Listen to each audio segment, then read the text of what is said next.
dipersembahkan oleh Ya, pemirsa, kembali kita lanjutkan dialog kita masih bersama dengan saya Bapak Riri Adriansyah. Pak Riri, kembali kita lanjutkan dialog kita. Pak Riri, tadi kita sudah menyinggung sedikit paling tidak bahwa Telkom pun meskipun melakukan ekspansi bisnis ke luar negeri, tapi juga memikirkan bisnis domestik. Betul. Nah, ini apa yang akan dilakukan Telkom untuk bisnis domestik kita ini? Jadi gini, mungkin ini pertanyaan atau concern yang banyak ditanyakan oleh masyarakat, khususnya oleh investor gitu ya.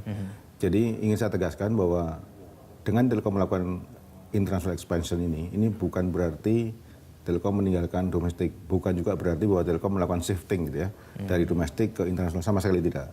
Jadi kita tetap akan fokus di domestik dan internasional adalah sebagai incremental aja. Jadi nggak dilupain nih Pak, yang domestik sama ya? sekali tidak. Jadi jangan khawatir tentang itu sama sekali. Dan resources kita pun yang dialokasikan untuk domestik jauh lebih besar. Misalnya saya ambil contoh dari segi jumlah orang ya, jumlah orang yang menangani internasional total itu tidak lebih dari 300 orang. Jadi, bandingkan dengan domestik yang kalau digabung Telkom dan Telkomsel itu puluhan ribu orang. Kemudian juga investasi yang kita tanamkan setiap tahunnya juga jauh lebih besar di domestik dibanding di internasional. Jadi sama sekali bukan, karena kita sadari sepenuhnya bahwa pertumbuhan di domestik masih sangat tinggi, bahkan lebih tinggi daripada pertumbuhan di beberapa negara lain. Sehingga akan salah besar kalau kita meninggalkan domestik. Dan itu juga secara formal, itu juga kita refleksikan menjadi dalam program utama kita. Jadi kita itu punya 3 program utama. Nomor 1 adalah kita mendukung Telkomsel untuk tumbuh double digit. Yang kedua adalah kita membangun infrastruktur domestik yang kita sebut kalau di kita namanya IDN, jadi Indonesian Digital Network. Dan baru ketiga itu adalah international expansion. Dari 3 urutan ini adalah urutan prioritas. Jadi jelas bahwa dari 3 program utama itu prioritas kita masih di domestik. Bahkan 1-2 di domestik, baru ketiga kita di international expansion itu. Dan ini pun juga kita melakukannya adalah tadi seperti tadi saya sampaikan, salah satu adalah untuk mendukung program domestik kita, bahkan untuk mendukung juga bisnisnya Telkomsel. Pak Riri, kalau misalnya ada orang yang menganggap bahwa sebetulnya bisnis telekomunikasi kita di Indonesia saat ini, khususnya domestik, ini sedang lesu.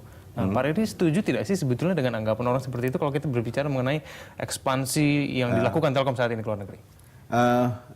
Menurut saya lesu tidak. Memang beberapa hal mulai mature ya. Mulai pertumbuhannya juga mulai stagnan gitu kan, mulai melandai lah gitu ya. Masih tumbuh, alhamdulillah Telkom masih bisa double digit.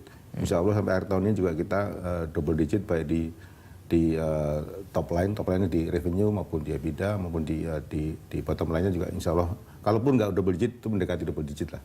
Jadi masih cukup bagus. Memang tantangannya lebih berat karena bukan hanya persaingan sama operator, tapi juga persaingan karena adanya teknologi baru ataupun layanan baru yang menggantikan. Sambil contoh misalnya sekarang telepon voice itu banyak yang lewat internet yang free. Beberapa layanan yang kayak misalnya Google, WhatsApp itu juga free. Ya, itu juga menjadi tantangan kita ke depannya. Apakah ini kemudian menjadi alasan kenapa Telkom akhirnya melakukan ekspansi ke luar negeri? Nah, apakah itu juga yang termasuk atau seperti apa sebetulnya? Ya, itu salah satunya. Tapi sebenarnya kita juga mencari hal lain yang memang kalaupun kita kehilangan, kita akan mendapatkan hal penggantinya lah gitu, kira-kira gitu. Ataupun bahkan kita juga kalau dimungkinkan kita berpartner dengan pihak-pihak yang memang bisa saling mensinergi dan masih tumbuh bersama-sama. Gitu. Baik, Pak Riri, tadi kita sudah menyinggung sedikit. Kalau misalnya kita sekarang kembali lagi ke luar negeri, intikan tadi domestik tidak dilupakan. Nah, kita kembali lagi ke luar negeri nih Pak Riri. Kalau nanti ekspansi bisnis kita Telkom ke luar negeri, tantangan yang dihadapi kan tidak mudah. Tadi Anda sendiri sudah menyampaikan tadi ada kualitas SDM yang perlu kita tingkatkan dan segala macam. Nah, ini sebetulnya tantangan apa yang dihadapi dari Telkom untuk melakukan ekspansi ini ke luar negeri? Baik, mungkin tantangan yang paling ini adalah gini Mas. Jadi kalau kita masuk di suatu negara, apalagi telekomunikasi ini kan industri yang sifatnya regulated gitu ya. Ada beberapa negara yang memang masih tertutup atau setengah tertutup. tapi ada juga yang sudah cukup terbuka. Nah, yang cukup terbuka memang secara legal, secara regulasi kita bisa masuk. Tetapi yang kita hadapi kenyataannya adalah bahwa kadang-kadang pemerintah di sana pun tidak sepenuhnya welcome gitu ya. Demikian juga pelaku industri di sana, artinya operator lain yang di negara itu juga kadang-kadang agak tertutup ataupun agak menahan kita untuk masuk gitu ya. Nah, itu juga yang kita hadapi dan itu lebih sulit dari yang kita duga semula. Demikian juga mencari local partner. Kadang kita kan butuh berpartner dengan lokal. Itu juga tidak mudah.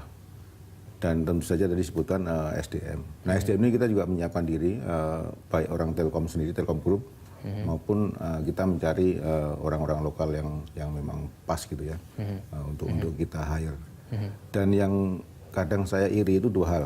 Satu adalah operator lain, saya nggak usah sebutkan namanya, tapi operator lain di luar negeri, itu pada saat mereka ekspansi, itu didukung penuh oleh pemerintahnya. Mendapat dukungan pemerintah, bahkan kadang-kadang pemerintahnya datang duluan gitu ya, menemui pemerintah di negara yang dia ingin masuk itu, baru kemudian operatornya yang masuk. Jadi seolah udah dibuatin karpet merah lah. Nah, mudah gitu mudah Pak, gitu ya. Jadi karena nyaman, kalau gitu ya. G2G kan paling nggak kita merasa terproteksi ya, karena ada komitmen dari pemerintah di sananya gitu ya. Nah, di kita tuh belum seperti itu. Saya tidak mengatakan bahwa pemerintah nggak mendukung. Dalam banyak hal kedutaan besar kita yang ada di negara itu cukup mendukung, tapi dukungannya masih sangat terbatas lah gitu, karena kemampuan mereka ini kan mesti ada G2G-nya gitu.